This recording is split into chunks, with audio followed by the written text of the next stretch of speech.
Bienvenue pour notre 4e cours. Nous nous sommes quittés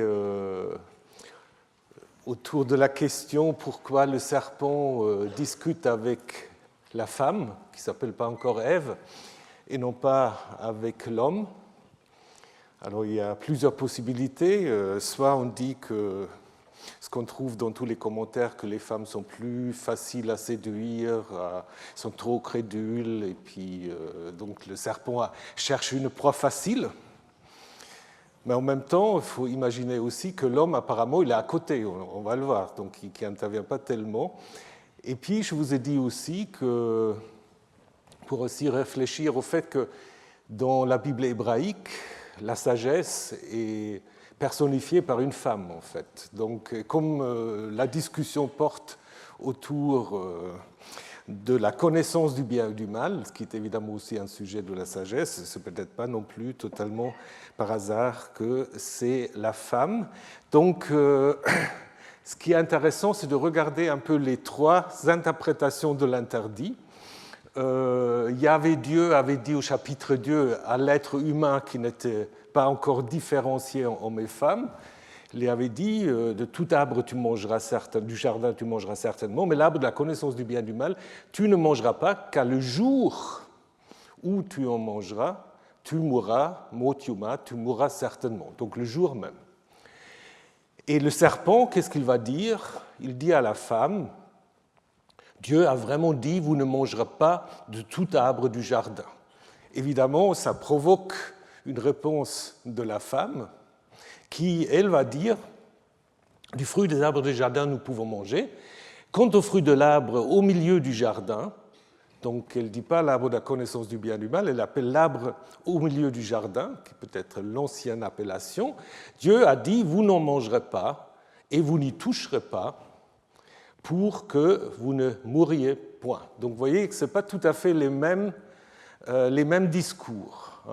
Et ensuite, le serpent va dire, non, vous ne mourrez certainement pas. En effet, Dieu sait que le jour où vous en mangez, vos yeux vont s'ouvrir et vous serez comme un Elohim ou des Elohim, connaissant du bien et du mal.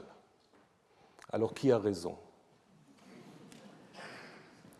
Ce n'est pas si évident. C'est pas si évident. Donc on peut déjà dire que la femme, elle réinterprète un peu, parce qu'elle ne dit pas le jour où vous en mangerez, vous mourrez certainement. Elle dit pour que vous ne mouriez point. Donc on ne sait pas à quel moment là la mort va intervenir. Elle renforce l'interdit puisqu'elle rajoute vous ne toucherez pas, ce qui n'était pas dit dans le discours divin. Et donc, la mort n'est pas immédiate dans le discours de la femme, mais c'est peut-être à la fin de la vie. Et le serpent dit que le couple humain, vous viendrez comme des dieux. Ce qui est quelque chose que Dieu reconnaît tout à l'heure, plus tard.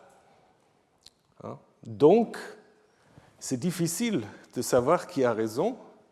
La femme a d'une certaine manière raison, parce que la mort ne va pas intervenir tout de suite. Et le serpent a quand même aussi un peu raison, puisque les yeux vont s'ouvrir et Dieu va dire ils sont devenus comme un de nous. Donc, il faut se poser la question si cette transgression n'est pas du coup nécessaire. Donc, le serpent n'est pas totalement menteur. Il y a, pour les hébraïsants, une petite construction ambiguë, lo mut temutun en hébreu. Vous pourrez aussi le traduire par non. Vous mourrez certainement, parce que normalement, ça devrait être mot lo temutun. Donc, comme si le serpent, dans cette ambiguïté, annonce peut-être quand même la mort, tout en disant vos yeux vont s'ouvrir.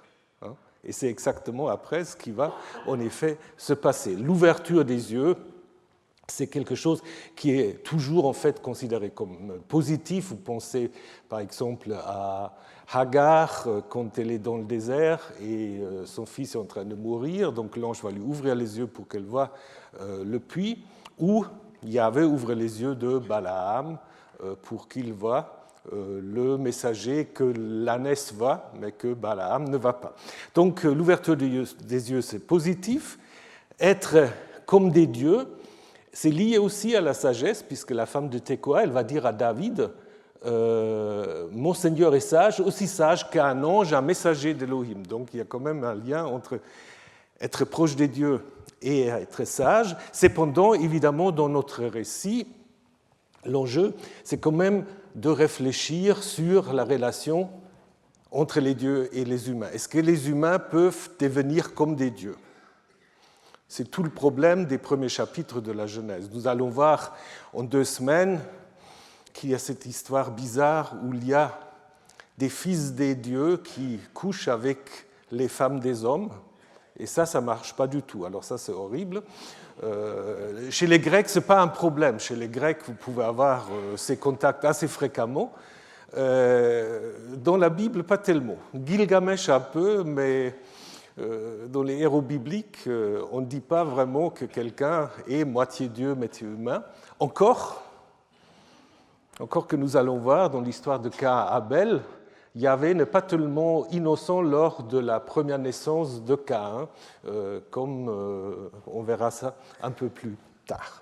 Donc, la femme vit que l'arbre était bon à manger et délice pour les yeux, ça s'était dit pour tous les arbres, et maintenant, évidemment, ça s'applique à cet arbre précis, donc, qui apparemment, dans la tête de la femme, va donner l'intelligence. La racine sarkal, c'est une expression sapientiale qui signifie la compréhension, mais aussi la réussite. Quand on comprend quelque chose, on peut aussi réussir. Et donc, elle va prendre du fruit de cet arbre. Donc là, vous avez une représentation qui est assez typique. Vous avez déjà vu que le serpent est parfois dépeint un peu avec les traits d'une femme, parfois même avec les traits d'Ève. Il y a une autre tradition, peut-être Corinne va nous en parler tout à l'heure, sur Lilith, qui était la première femme dans la tradition juive. Alors, donc, je vous annonce déjà le séminaire de tout à l'heure. Donc, vous voyez aussi sur ce tableau, vous voyez les 4 sources du paradis. Ça, c'est beaucoup plus rare dans l'histoire de l'art qu'on les présente à ce moment-là où il y a cette séduction. Voilà, alors le fruit. La pomme, c'est devenu la pomme, mais pas toujours. C'est pas toujours, parce que le verset 6 dit simplement elle prit de son fruit et elle en mangea. Alors c'est quoi le fruit? Après, ils font quoi? Une fois qu'ils ont compris qu'ils sont nus, ils se font des pagnes avec quoi? Avec un figuier. Alors donc c'est pour cela, certains ont dit en fait c'est des figues. On trouve par exemple ça dans l'Apocalypse de Moïse, on retrouve aussi l'idée que c'est du raisin. Et puis après, dans la tradition juive, qui est une idée assez importante, c'est l'étrog, donc une sorte de fruit de citron, qui joue un rôle très important au moment de la fête de Sukkot. Mais apparemment, c'est une tradition quand même assez longtemps qui dure jusqu'au Moyen-Âge et au-delà, même dans l'histoire de l'art. Parce que là, vous avez un extrait de l'adoration de l'agneau mystique des frères Eck. On voit Ève, donc je vous l'ai agrandi, qui tient, ce n'est pas une pomme, qui tient une sorte d'étrog apparemment. Donc, le figuier, vous l'avez chez Michel-Ange. Là, vous avez une représentation de William Blake. Donc, ce n'est pas trop ce qu'il a imaginé comme fruit, mais ça semble encore plus l'étrog que la pomme.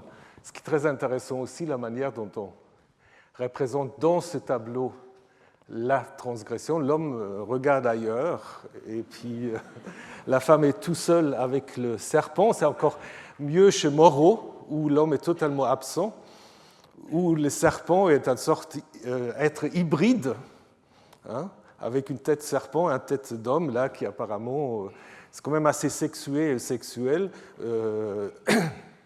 qui, dans sa queue, est enlacée autour de la cheville de la femme. Bon, donc, pourquoi alors la pomme?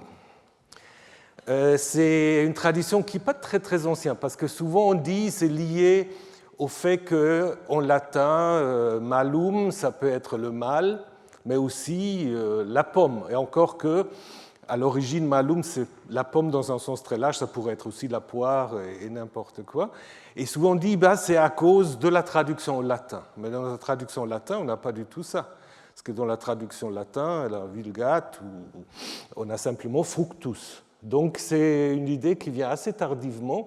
Apparemment, elle est attestée la première fois au 5e siècle chez Cyprianus Gallus, un père de l'Église. Et le jeu de mots n'est même pas mentionné, donc ça vient beaucoup plus tard, donc c'est attesté assez tardivement. On peut penser que dans le Cantique des Cantiques, la pomme est aussi considérée, je vous ai mis là une citation, comme un pommier au milieu des arbres de la forêt, tel est mon chéri parmi les garçons, à son ombre selon mon désir je m'assieds, et son fruit est doux à mon palais.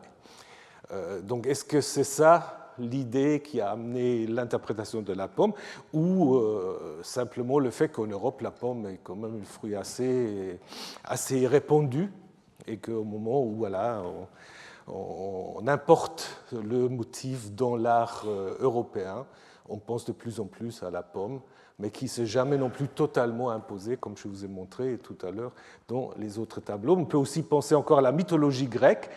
Là, vous avez une représentation de Hercule, qui doit donc, c'est je crois l'11e travail de Hercule, qui va rapporter les pommes qui se trouvent dans le jardin de la déesse Gaïa.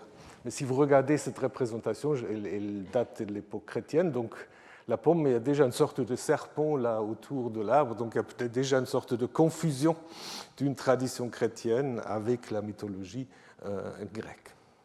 Alors, l'acquisition de la connaissance, est-ce que les yeux vont s'ouvrir, comme le serpent avait bien prévu, mais ils vont donc connaître qu'ils sont nus. Donc, le verbe connaître, yada, est utilisé, nous allons le voir au début du chapitre 4, comme un euphémisme pour le rapport sexuel. Et il y a un lien. Donc je reviens encore une fois sur Gilgamesh, puisque Gilgamesh, vous vous souvenez, a besoin d'un vis-à-vis, on lui crée Enkidu. Enkidu va d'abord vivre avec les animaux. Il n'est pas encore tout à fait humain. Et quand est-ce qu'il va devenir humain ? Une fois, il a fait l'amour pendant une semaine, donc c'est quand même assez long, pendant une semaine avec la prostituée. Et donc, le texte nous dit, il avait acquis la raison, il déployait l'intelligence, et s'adressant à Enkidu, la prostituée lui dit, « Tu es beau, Enkidu, tu es devenu comme un dieu. Pourquoi vagabonder dans la steppe avec les bêtes ?» Donc c'est l'acte sexuel qui apparemment va faire que Enkidu va désormais se distinguer des animaux. Donc l'idée, c'est qu'il y a un autre rapport à la sexualité entre les humains et les bêtes. Et donc, c'est sans doute ce qui est induit par cette idée qu'ils connurent qu'ils étaient nus. Donc, ils se rendent compte de leur différence sexuelle, ce qui fait naître un sentiment de pudeur ou de honte, d'où la nécessité de se vêtir. Et donc là, on trouve le fameux feuille de figuier qui, en français, sont devenues des feuilles de vigne. Peut-être parce que les vignes sont plus fréquentes, donc si on dit feuille de vigne, c'est quelque chose évidemment qui cache à peine, comme dans d'autres langues, les feuilles de figuier. Et alors, ils entendent le bruit de Yahvé Dieu qui se promène dans le jardin. Donc, ils cohabitent dans ce jardin, Dieu se promène, et ils entendent kol. Kol, c'est le bruit, mais c'est aussi la voix. Et là, de nouveau, en hébreu, il y a un jeu assez subtil, parce qu'il y a une expression, surtout dans la tradition du Deutéronome, Shama bekol Adonai. Écouter la voix du Seigneur, donc c'est une manière de dire suivre les commandements. Là, ce n'est pas ça. Ils écoutent ils entendent le bruit de Yahvé qui se ferait un chemin à partir de, je sais pas, à travers des arbres, on ne sait pas. Mais pour quelqu'un qui sait bien l'hébreu, il va penser en même temps aussi à Shama B'Kol Adonai, parce qu'ils n'ont pas justement écouté la voix du Seigneur qui leur avait en effet interdit de manger de cet arbre, mais ils écoutent maintenant son bruit qui fait qu'il arrive, et donc ils se cachent à cause de leur nudité. Donc, de nouveau, je crois, je vous ai déjà dit la semaine dernière, le vêtement est un statut social important. La nudité est considérée comme dégradant. On met à nu des prisonniers. C'est l'humiliation ultime.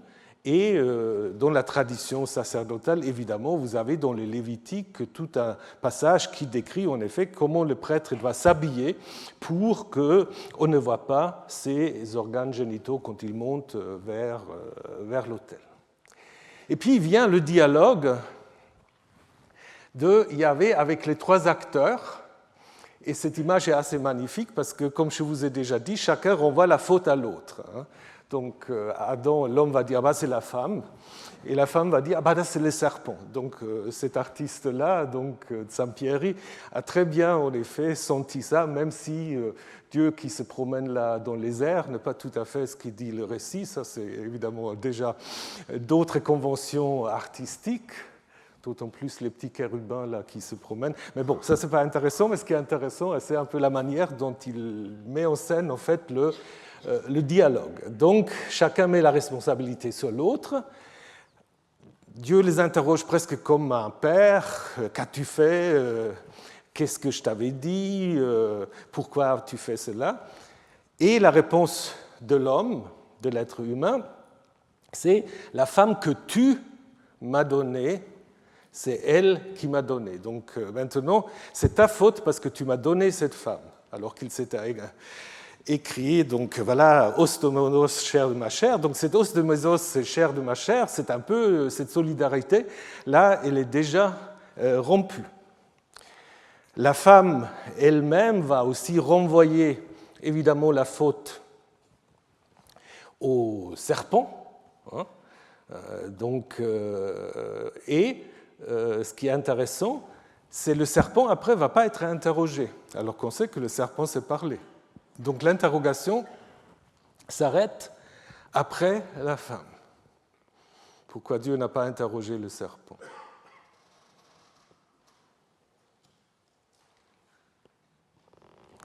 Peut-être, comme je vous ai déjà un peu fait comprendre, peut-être parce que le serpent, il fait partie un peu du projet divin. C'est un peu l'agent provocateur. Comme je l'ai laissé entendre, je vais le redire tout à l'heure, je crois en fait le couple humain ne peut pas rester dans le jardin. Il faut que ces transgressions se fassent pour que les humains deviennent vraiment humains. Donc l'idée, c'est que la transgression fait partie de la condition humaine, c'est-à-dire il y a des lois qui sont données par la divinité, mais l'être humain n'est pas considéré comme une sorte de marionnette ou un robot qui met simplement en exécution ce qu'on lui dit. Donc il y a toute une réflexion sur la transgression. La transgression ici, elle est fondatrice. Elle est nécessaire. Donc c'est pour cela peut-être le serpent, bien qu'il soit aussi puni, mais il sera puni d'une certaine manière pour expliquer, vous allez voir, certaines caractéristiques du serpent. Donc on avait l'homme, la femme, le serpent, et maintenant les sanctions, ils vont être dans l'autre sens, le serpent, la femme et l'homme.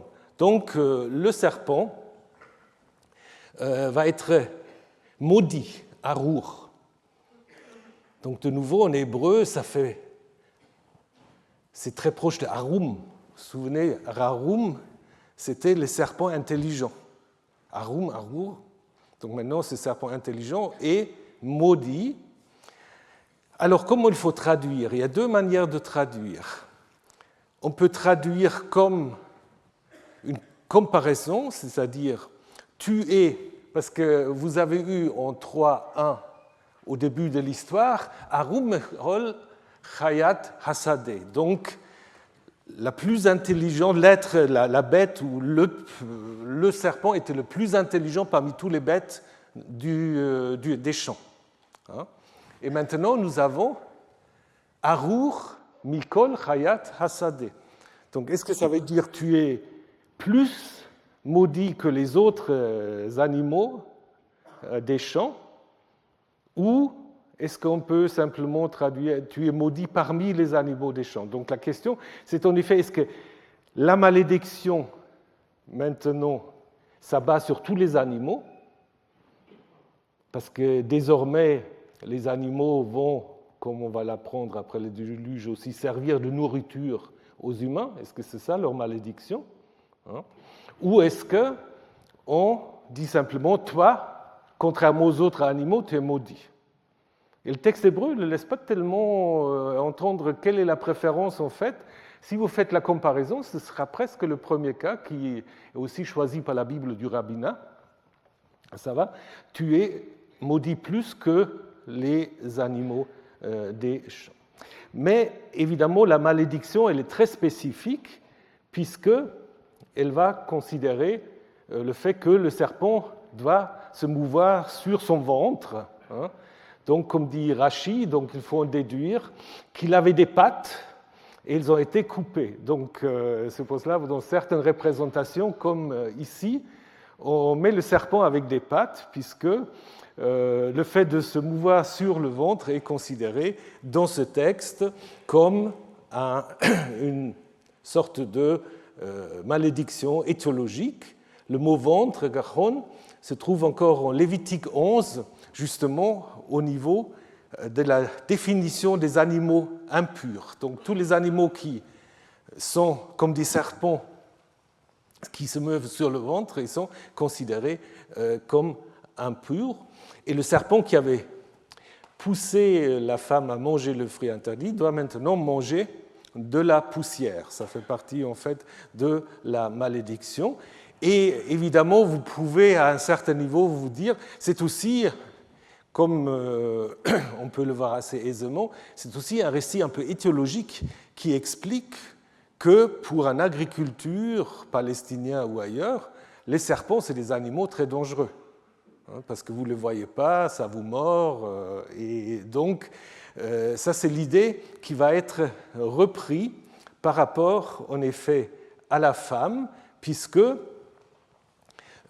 Yahvé Dieu va dire, c'est l'hostilité que je vais mettre entre toi et la femme, entre ta descendance et la sienne. Celle-ci, donc la femme, te blessera la tête, et toi, tu lui blesseras le talon. Donc elle t'écrasera, et toi, tu vas mordre le talon. Donc, dans le texte massorétique, c'est clair, les ennemis, c'est la femme et sa descendance, et le serpent et sa descendance. Alors que dans la Septante, dans le texte grec, on a il guettera ta tête et toi tu guetteras le talon. Le il, c'est quoi? Parce que, en fait, la sémence sperma en grec c'est neutre, donc c'est difficile. On pourrait dire peut-être en hébreu c'est masculin, mais est-ce que la Septante c'est ça? Ou est-ce que ça fait penser à autre chose? Donc dans le Targum, on va dire le il, c'est toute la communauté juive qui va en effet dominer le mal s'il garde la Torah, s'il garde la loi. Et puis dans le christianisme, on va faire ce qu'on appellera plus tard le protévangile. On va dire le il, c'est le Messie à venir. Donc c'est le Messie qui va en effet vaincre le serpent. Et donc là, c'est évidemment quelque chose que vous aurez ensuite dans l'Apocalypse de Jean, dans le dernier livre du Nouveau Testament, où on a cette idée de serpent qui est identifié au diable, et aussi la femme qui est identifiée à Marie. Mais disons, dans le texte original, ce n'est pas du tout aussi spéculatif que ça, c'est simplement cette hostilité entre les agriculteurs et le serpent. Alors, la sanction de la femme, ça concerne d'abord les grossesses et l'accouchement. Évidemment, à l'époque, c'est des moments critiques où peuvent mourir très facilement soit la femme, soit le nouveau-né. Et la Bible a plusieurs récits où on met en scène un accouchement difficile. D'un côté, Rachel qui meurt lors de l'accouchement de son dernier fils, de Benjamin, qu'elle appelle d'abord le fils de ma misère, Ben-Oni. Et de l'autre côté, nous avons l'histoire, dans le contexte de l'histoire de l'Arche, la femme du prêtre Pinchas, qui, elle, on n'a pas son nom, qui, elle meurt pendant l'accouchement aussi, et elle appelle son fils Ikavod, où est la gloire. Donc, c'est des noms qui sont donnés au moment où, justement, la femme est en train de mourir. Et puis, deuxième, et ça, évidemment, ça fait aussi beaucoup de succès dans l'histoire de la théologie et la philosophie, c'est la soumission de la femme à l'homme. Donc, vers ton homme seront tes désirs ou ton désir, et lui, il te dominera. Alors, donc, on a souvent, évidemment, considéré ça comme une sorte de légitimation de la domination du mâle sur la femme. Alors, ce qui est déjà intéressant ici, que c'est considéré comme une sanction, ce n'est pas considéré comme étant l'état normal. Donc, ce n'est pas pour justifier une domination simplement pour des causes naturelles. Donc, c'est la transgression qui amène cette sanction. Et ensuite, le mot qui est utilisé, teshuka, c'est un mot qui est très rare. En fait, on va le trouver que dans deux autres textes. Le premier texte, c'est juste le chapitre qui va suivre, l'histoire de Caïn et Abel, où c'est le désir du péché qui va vers Caïn. Et ensuite, dans un texte du Cantique des Cantiques, où là, c'est presque un peu le contre-programme, puisque dans ce texte-là, c'est la femme qui va parler et qui va dire « Je suis à mon bien-aimé » et vers moi est son désir. Donc si vous mettez les deux textes ensemble, ça s'équilibre en fait. Ça s'équilibre. Et je pense que c'était sans doute l'idée de l'auteur du chapitre 7 du Cantique, qui a certainement connu ce texte et qui s'est dit ça ne va pas comme ça, il faut équilibrer un peu les choses. Alors souvent on oublie Cantique 7 et on se concentre seulement sur Genèse 3, mais il faudra à mon avis voir les deux textes ensemble. Et vient ensuite la sanction de l'Adam, de l'homme, et contrairement à ce qui est fait pour la femme, ici on reprend d'abord l'interdit originel et on précise « Tu as mangé de l'arbre au sujet duquel je t'ai ordonné, tu n'en mangeras pas. À la sueur de ton front, tu mangeras de la nourriture. » jusqu'à ce que tu retournes vers le sol, car c'est de lui que tu as été pris. Donc le mot-clé ici, c'est manger, évidemment, qui revient constamment, et la transformation de la sanction initiale, parce que dans la sanction initiale, c'est le jour où vous en mangez, vous allez mourir. Et là, il dit, tu mangeras jusqu'à ce que tu retournes vers le sol où tu as été pris. Donc Dieu, là, revoit en fait la sanction et c'est la mort à la fin d'une vie qui est considérée maintenant comme la sanction et pas la mort immédiate comme ça a été dit au chapitre 2 au verset 7. L'idée de retourner au sol, on le trouve de nouveau dans l'épopée de Gilgamesh, où Gilgamesh, au moment où son ami Enkidur meurt, il dit « Mon ami que j'ai aimé est redevenu de l'argile ». Donc une idée que se trouve aussi déjà à Babylone. Le sol va être maudit.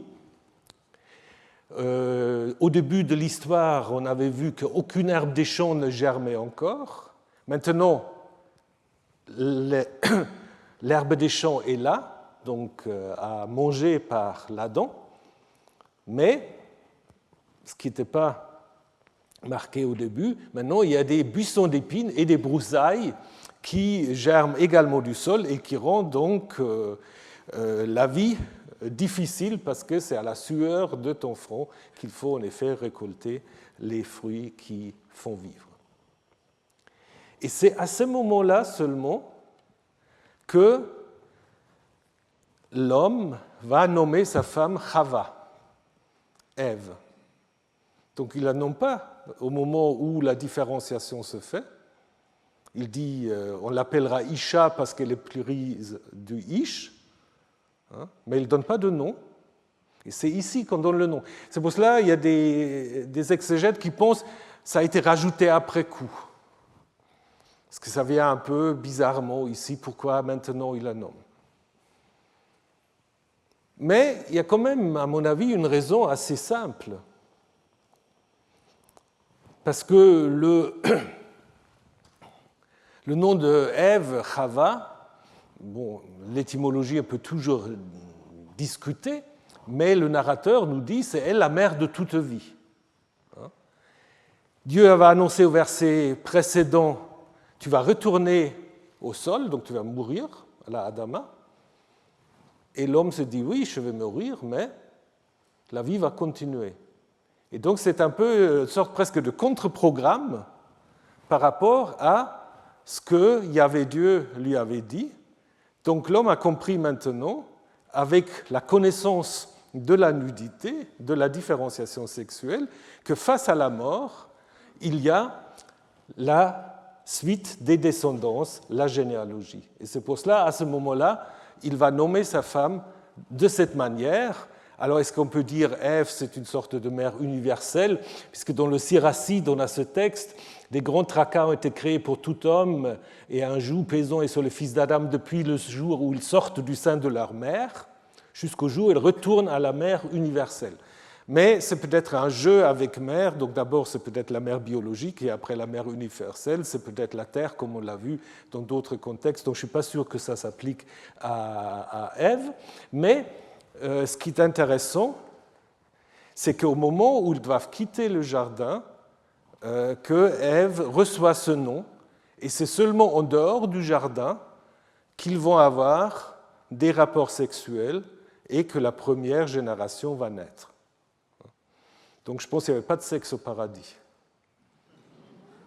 C'est toute une discussion, voilà, est-ce qu'ils ont fait quelque chose au paradis ou non? Mais comme ils ne savaient pas qu'ils étaient nus, à mon avis, ils n'ont rien fait. Donc il faut attendre la sortie en fait, du paradis, qui s'accompagne donc des vêtements. Donc là, c'est intéressant aussi. Yahvé qui les avait sanctionnés, il leur fournit quand même des vêtements. Il leur fournit des vêtements. Comme on l'a aussi de nouveau, je vous l'ai déjà dit, je le redis, que Gilgamesh, c'est presque un peu l'arrière-plan de toute cette histoire, parce que lorsque Gilgamesh a couché avec Samkhat, elle va d'abord lui donner une partie de ses vêtements, et ensuite, on va dire qu'il met un vêtement. Le terme qui est utilisé ici, coutonnette, c'est une tunique, alors souvent un habit des prêtres, mais d'en faire d'Adam et Ève les premiers prêtres, comme je l'ai lu récemment, c'est peut-être un tout petit peu poussé quand même les choses. Mais c'est un vêtement, donc ce n'est pas simplement quelques vieux peaux, même si on dit que c'est à partir des peaux. Et ce qui évidemment aussi pose la question d'où vient en fait ces peaux. Donc ça veut dire que sans que le texte le dise, ça implique la mise à mort des animaux, d'un animal. Alors le Targum dit c'est le serpent.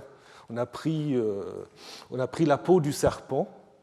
Je ne sais pas si c'était suffisant, mais le texte ne le dit pas. Donc je pense que c'est simplement lié à cette malédiction aussi des animaux qui maintenant servent aussi justement à fournir aux humains de quoi se vêtir, de quoi manger, etc. Et pareil, donc ça veut dire en fait que la relation harmonieuse entre les animaux et les humains est en effet rompue. Donc de nouveau, je rappelle à Gilgamesh, dès que Enkidu avait mis un vêtement, donc Enkidu qui était en fait avec les animaux, qui défendait les animaux contre les autres humains, et dès que Enkidu a mis un vêtement, il commence à chasser les animaux. Donc là aussi, de nouveau, cette rupture en fait dans la cohabitation entre les humains et les animaux. Donc, je vous montre deux représentations de la sortie du paradis. C'est intéressant parfois comment les artistes lisent ou ne lisent pas le texte. Donc la question, est-ce qu'ils ont lu le texte ou non? Parce que là, vous avez en effet de Masaccio. Là, ils sont nus. Après, on leur a restitué quelques figuiers ou je ne sais pas trop quoi. Donc ça, c'est l'original. Alors que le texte dit quand même assez clairement que Yahvé leur fait des peaux, et ce qui, en effet, leur permet de sortir du jardin. Ensuite, il y a ce discours, nous l'avons vu, qu'il a été ajouté parce que tout d'un coup, on va introduire l'arbre de vie. Il n'a plus besoin parce que maintenant ils sont sortis, mais ça introduit l'idée de l'immortalité, donc que Dieu dit qu'il ne tend pas sa main, il prenne aussi de l'arbre de vie, qu'il en mange et qu'il en vive pour toujours. Donc là, c'est clairement un ajout qui veut peut-être préparer l'histoire de la tour de Babel, où il y a de nouveau une sorte de compétition entre les humains et Elohim, entre Dieu. Donc ça, apparemment, c'est l'angoisse ici. Il ne faut pas que les humains deviennent comme nous. Grande angoisse des dieux. Et donc la conclusion originelle se trouvait en fait au verset 23. Dieu renvoya l'être humain du jardin d'Éden pour qu'il travaille le sol duquel il avait été pris. Donc ici, c'est simplement renvoyer, shalach.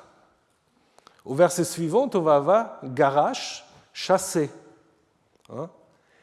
Et on a l'impression ici, c'est plutôt quelque chose de presque normal, parce que renvoyer, c'est aussi un verbe qui est utilisé quand Moïse et Aaron négocient avec le Pharaon, on dit « laisse-nous partir, renvoie-nous ». Donc en fait, c'est le retour vers leur habitat normal, puisque au verset 7 et 8, on avait dit, non, versets 5, 7 et 8 du chapitre 2, il n'y avait pas d'être humain pour travailler le sol. Après, Yahvé fait le jardin et met l'être humain pour devenir un jardinier. Et puis maintenant, on va dire, Dieu renvoya l'être humain du jardin d'Éden pour qu'il travaille le sol.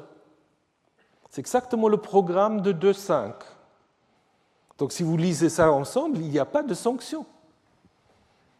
Il a été créé pour travailler le sol, il est renvoyé du jardin pour travailler le sol. Donc le jardin, c'est une sorte de parenthèse pour apprendre un certain nombre de choses à l'humain, et peut-être aussi apprendre certaines choses à Dieu, parce qu'on a vu que Dieu est un peu bricoleur, il ne sait pas toujours très bien comment il va se comporter avec cet être qu'il a créé. Une fois les choses sont claires, l'homme peut en effet travailler le sol et c'est sa destinée.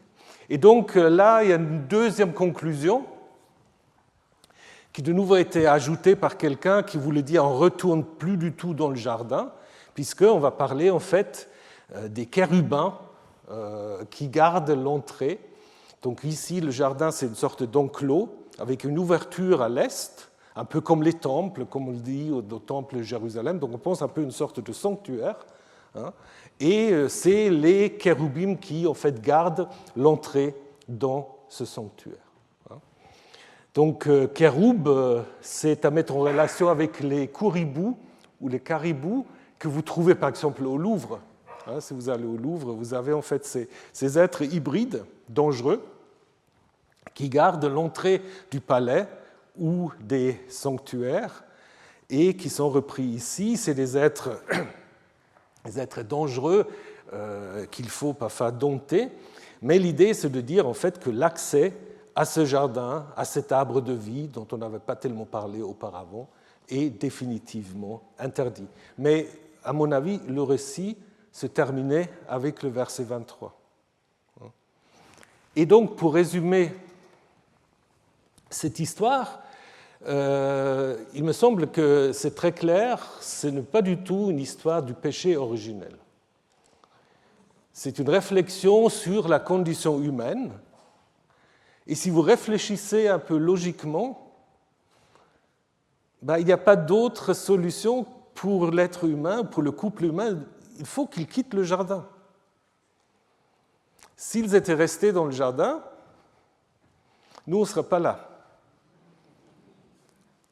Donc l'idée que les générations se mettent en place, c'est au moment où, une fois elles sont sorties du jardin. Et c'est aussi une réflexion un peu sur ce qu'après, en philosophie, en théologie, on va appeler le libre arbitre. Donc il y a un interdit, mais l'être humain a la possibilité de ne pas respecter l'interdit. Mais après, il faut aussi apprendre de gérer les suites de la transgression. Mais en même temps, on peut se dire, est-ce que c'est totalement, comment dire, c'est totalement autonome, ou est-ce que ce n'est pas Dieu qui, via le serpent, pousse un peu à la transgression? C'est possible. Donc il y a toute une sorte, c'est une histoire d'apprentissage de la condition humaine et peut-être aussi de la condition divine. Et ça n'a rien à voir avec ce que fait ensuite l'apôtre Paul, qui dit « Par un seul homme le péché est entré dans le monde, et par le péché la mort, car si par la faute d'un seul la mort a régné pour lui seul, à bien plus forte raison, ceux qui reçoivent l'abondance de la grâce vont régner dans la vie par Jésus-Christ. » Donc en fait, il y a cette opposition entre Adam, l'ancien homme, et le nouvel homme, Jésus-Christ. Mais ça, ce n'est pas du tout l'idée de l'auteur de Genèse 3.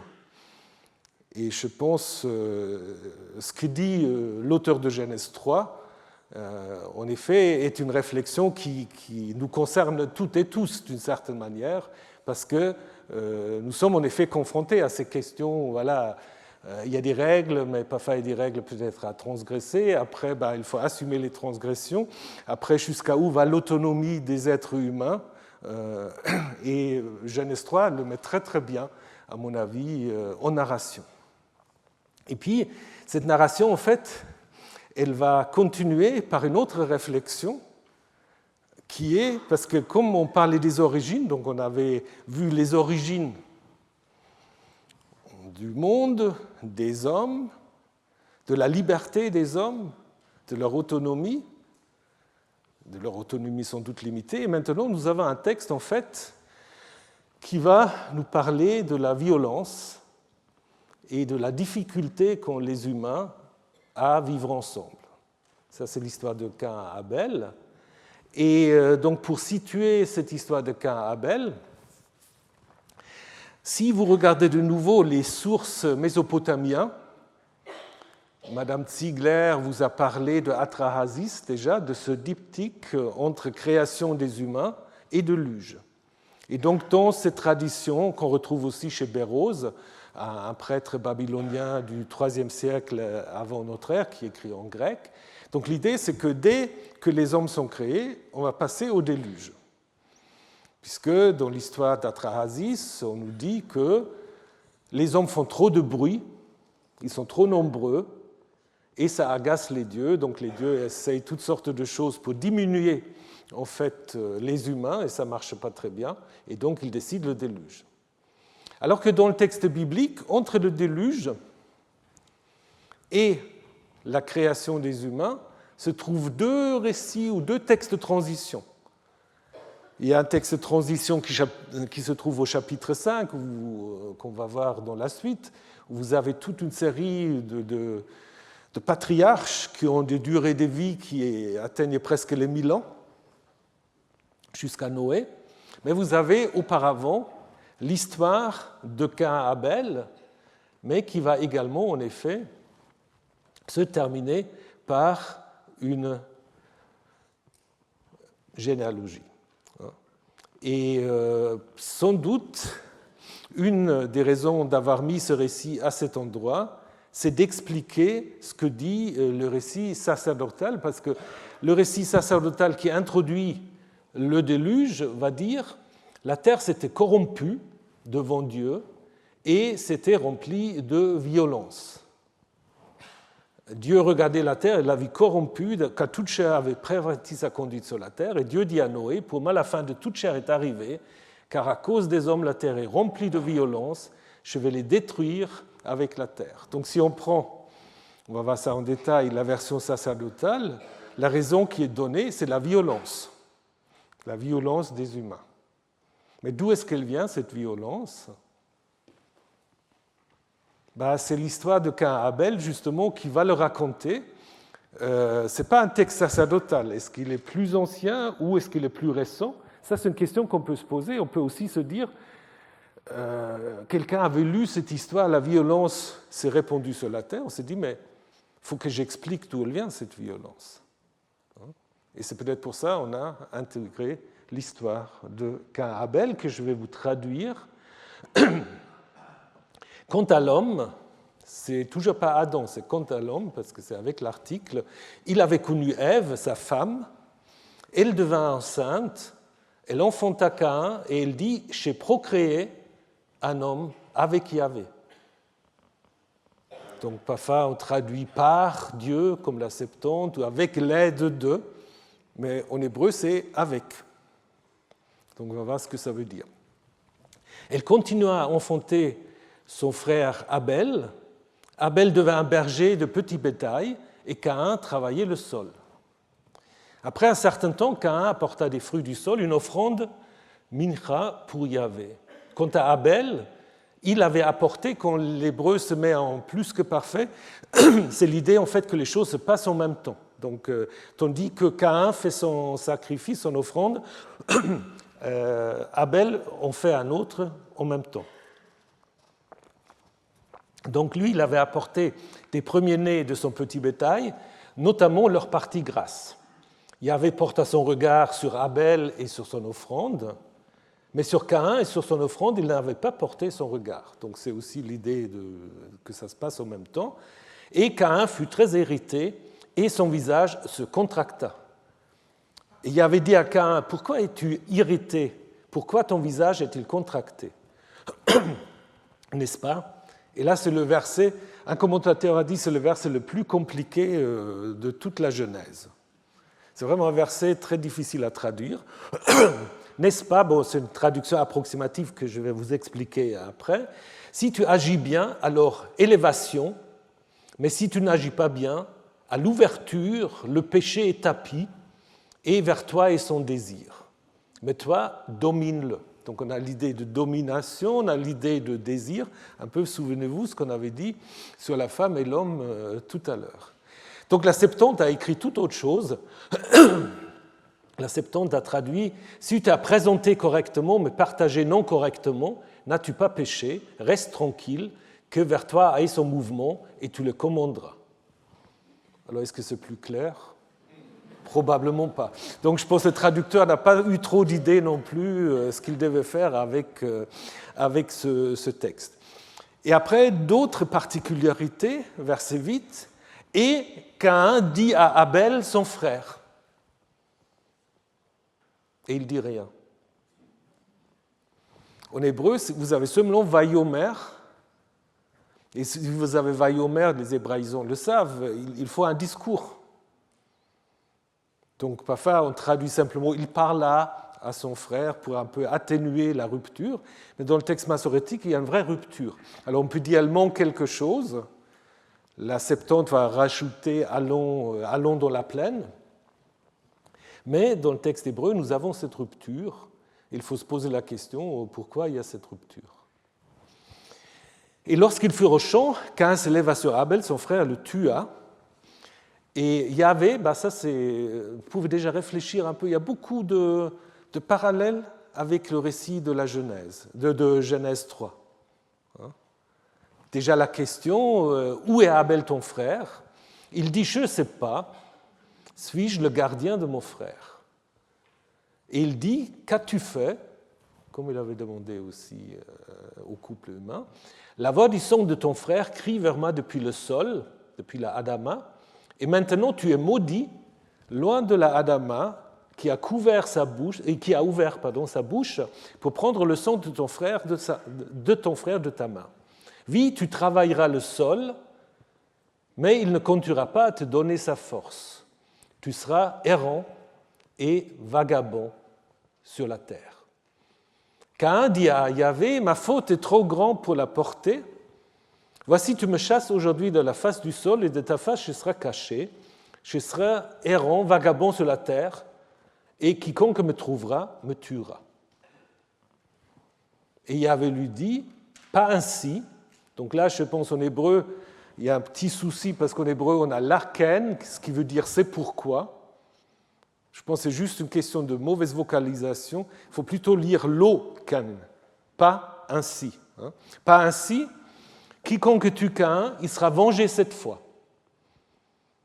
Est-ce que ça, c'est une solution? Parce que Caïn a peur qu'on va le tuer. Et là, de nouveau, Dieu est un peu bricoleur, comme en Genèse 3. D'abord, il dit, OK, si on te tue, tu vas être vengé cette fois.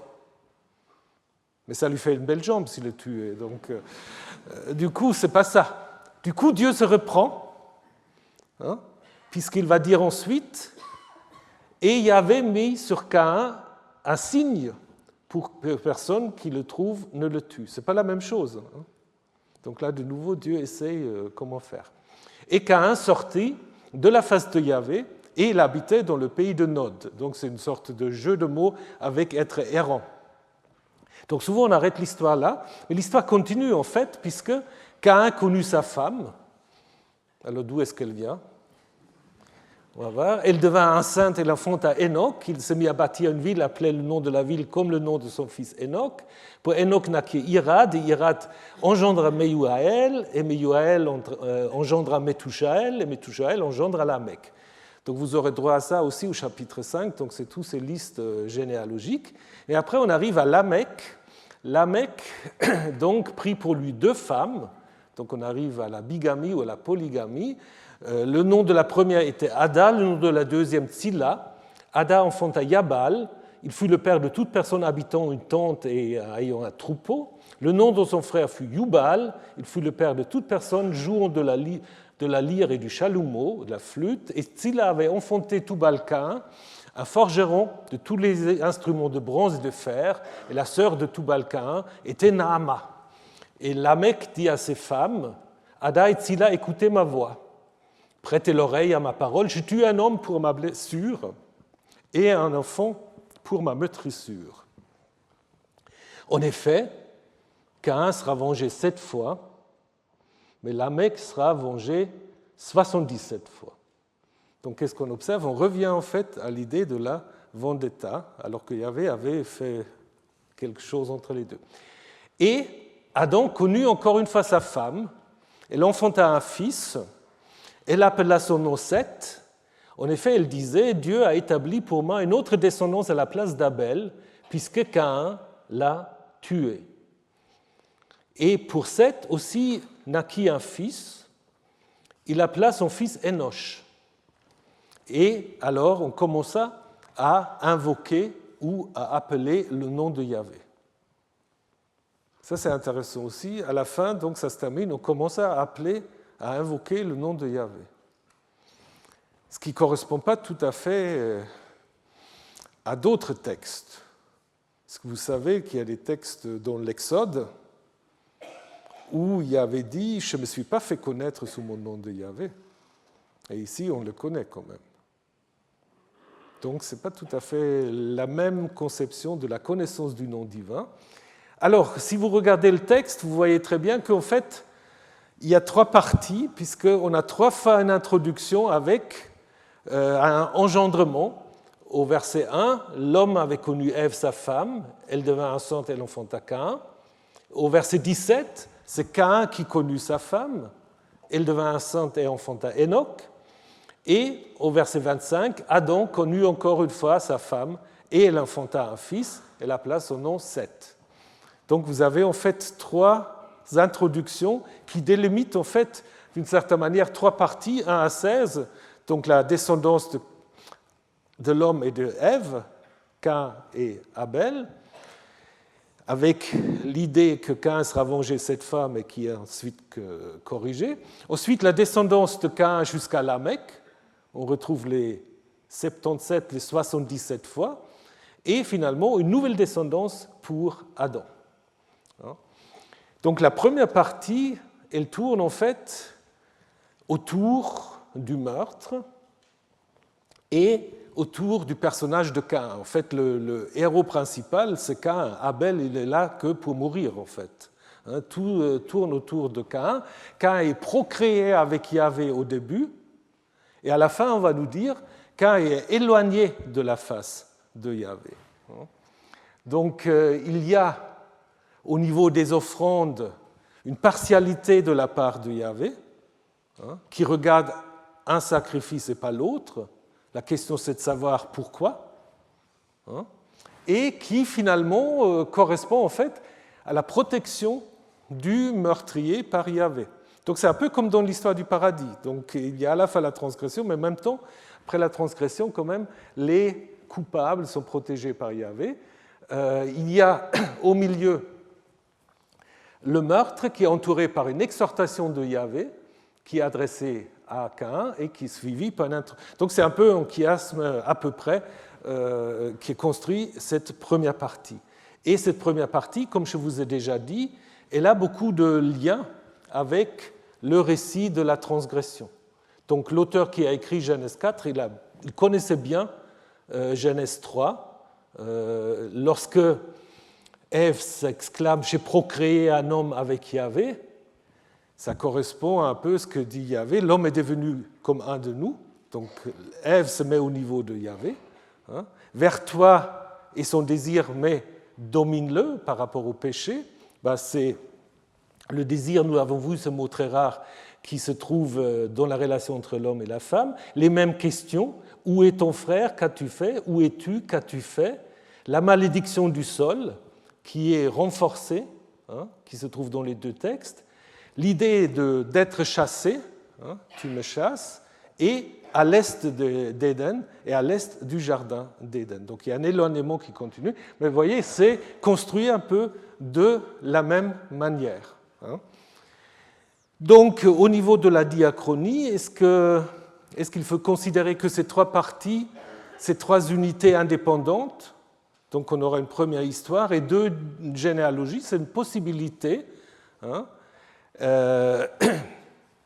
On peut dire aussi qu'au verset 17, tout d'un coup, on parle de la femme de Caïn. Mais l'idée que la terre est peuplée, elle est déjà présupposée avant, parce que Caïn va dire « quiconque me trouvera, me tuera ». Donc, on est dans le mythe. Donc, on a déjà l'idée. Donc, ce n'est pas une opposition de dire qu'il y a une femme là au verset 17, mais cette femme, apparemment, il y a déjà suffisamment du monde sur la terre. Et je dirais la première généalogie, en fait, elle est nécessaire de savoir ce qui advint de Caïn. Parce qu'autrement, si leur histoire serait arrêtée avec Caïn, qui est tout seul dans le pays de Nod, l'histoire ne sera de nouveau pas vraiment continuée. Il ne sera pas marié, il sera resté dans le pays de Nod. Et puis de nouveau, la filière humaine se sera un peu arrêtée. Donc je pense que la première généalogie qui va de Caïn à Lamech, elle fait partie du premier récit. Alors la deuxième, par contre, est certainement un ajout, puisque nous allons le voir, ça facilite la transition avec la grande généalogie qui se trouve au chapitre 5, où ça commence avec Adam, Seth et Enoch. Apparemment, elle n'était pas d'accord sur les descendants d'Adam.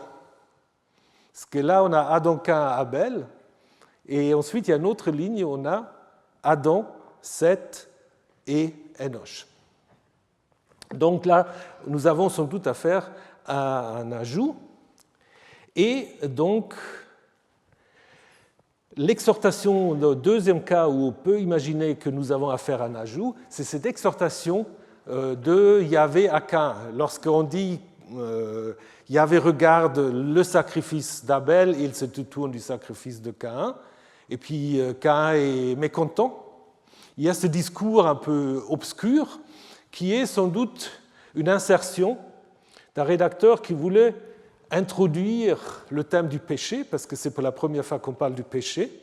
On ne parle pas du péché en Genèse 3, mais là on parle du péché, et montrer aussi d'une certaine manière que malgré cette partialité, Yahvé ne rompt pas la relation avec Caïn, il lui parle, il l'exhorte même.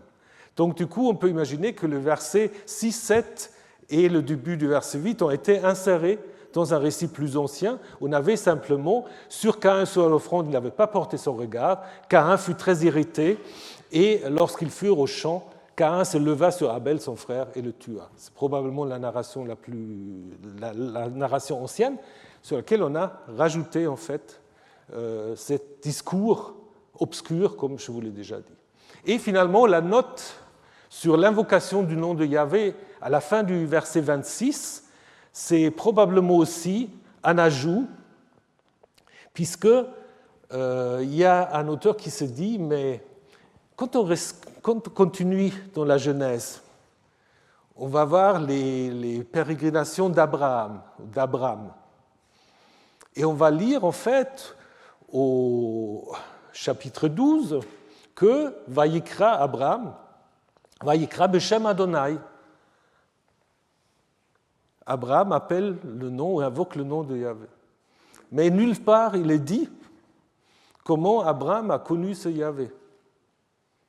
Donc un rédacteur se dit, bon, tant pis, même si les collègues sacerdotaux disent ça s'est passé sur Moïse, ce n'est pas logique. Moi, je vais dire ça s'est passé depuis les origines, depuis Enoch. Et donc, il a rajouté en fait le verset 26. Donc, nous avons en effet là trois strates, le récit ancien, le rajout de la deuxième généalogie et finalement l'exhortation de Yahvé avec le thème du péché et l'invocation du nom de Yahvé. Voilà. Alors, l'histoire commence très bizarrement. Je vais encore commenter juste ce verset-là, puisque Ève devient enceinte et elle dit « j'ai procréé ou j'ai créé un homme avec Yahvé ». Alors, comment il faut comprendre ça? Elle ne dit pas un fils, elle dit un homme, comme le Ish et le Isha qu'on avait à la fin du chapitre 2. Il aura pu dire Ben au moins. Donc, je pense qu'elle découvre finalement qu'elle est un peu comme les dieux, parce qu'elle peut donner la vie. Et connaître, comme je vous ai déjà dit, évidemment, c'est un euphémisme ici pour le rapport sexuel. Ce qui est intéressant aussi, ce yada n'est jamais utilisé pour les animaux. C'est toujours pour les êtres humains. Donc la connaissance au niveau de la sexualité est apparemment aussi quelque chose qui est pour les êtres humains. J'ai créé Cana, un homme, avec Yahvé. Alors parfois on traduit avec l'aide de le Targum. Le Targum va dire avec Samaël, l'ange de Yahvé. Samaël, c'est l'ange du mal, le diable, puisqu'on a déjà une lecture très négative sur Caïn, ce qui évidemment n'est pas du tout dans le texte. Le het, pour les hébraïsants, le het pourrait aussi simplement être le marqueur de l'accusatif, le marqueur du COD. Mais à ce moment-là, Luther avait traduit comme ça, mais après, dans la révision de la Bible de Luther, on a laissé tomber. Il a traduit « Shaki, un homme, : Yahvé ». Ce qui ne donne pas vraiment un sens. Enfin, mais grammaticalement, ce n'est pas impossible.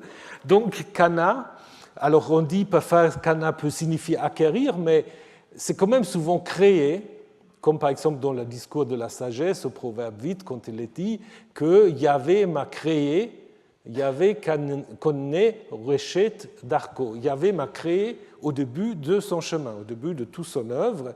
Et à Ougarit, il est en effet considéré comme le créateur et seigneur des dieux, comme d'ailleurs sa parèdre Asirat ou Asherah, qui est appelée la créatrice des dieux.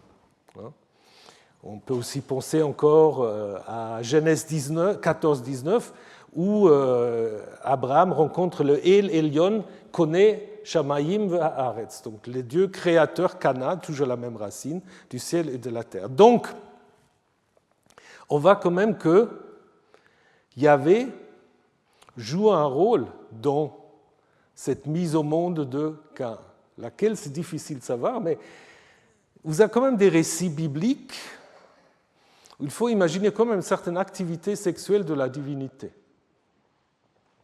Par exemple, pensez à l'histoire de la naissance d'Isaac. Parce qu'en Genèse 21, il est dit Yahvé s'occupa, pakad, qui peut avoir aussi un sens très sexuel, pakad, Yahvé s'occupa de Sarah, comme il l'avait dit. Il fit pour elle ce qu'il avait dit. Sarah tomba enceinte. Il donna un fils à Abraham dans sa vieillesse. Qu'est-ce qu'il a fait exactement? On ne sait pas. Pensez aussi à l'évangile de Luc. La puissance du Très-Haut te couvrira de son ombre, et c'est pourquoi c'est lui qui va naître et sera saint et sera appelé Fils de Dieu. Donc là, il y a aussi une certaine intervention divine quand même. Donc, comme le dit David Bokovoy, il faut imaginer quand même une intervention assez directe de la part de Yahvé, bien qu'on ne va pas dans les détails. Et on peut dire en fait que Ève, avec son exclamation, elle apparaît un peu comme la Asherah de Yahvé ici. Chez créé avec Yahvé, comme El et Asherah à Ougarit. Donc en fait, Caïn, il est dans une sorte de tension parce qu'il a quelque part il a deux pères. Il a Adam, et par Adam, il est rattaché à la Adama, à la terre. Et après, il y a Yahvé, et par Yahvé, il est rattaché au monde divin. Et à la fin, il sera à la fois éloigné de la terre parce qu'il sera encore plus maudite, et il sera aussi éloigné par rapport à Yahvé. Donc c'est un double éloignement qui commence en fait avec d'abord ce double lien qui est souligné au début de l'histoire. Bon, comment ça continue? On verra ça la semaine prochaine. Et je vous parlerai aussi des généalogies. Donc, nous ferons une petite pause et puis ensuite, nous aurons le séminaire ici avec Corinne Lanoir qui nous parlera de Lilith. Il y a beaucoup d'origines, il y a peut-être un peu de Lilith, il y a beaucoup de femmes, ça je peux déjà vous le dire. Donc, voilà, si vous avez le temps, vous pouvez rester. Autrement, je vous retrouve la semaine prochaine. Très bonne semaine et à bientôt.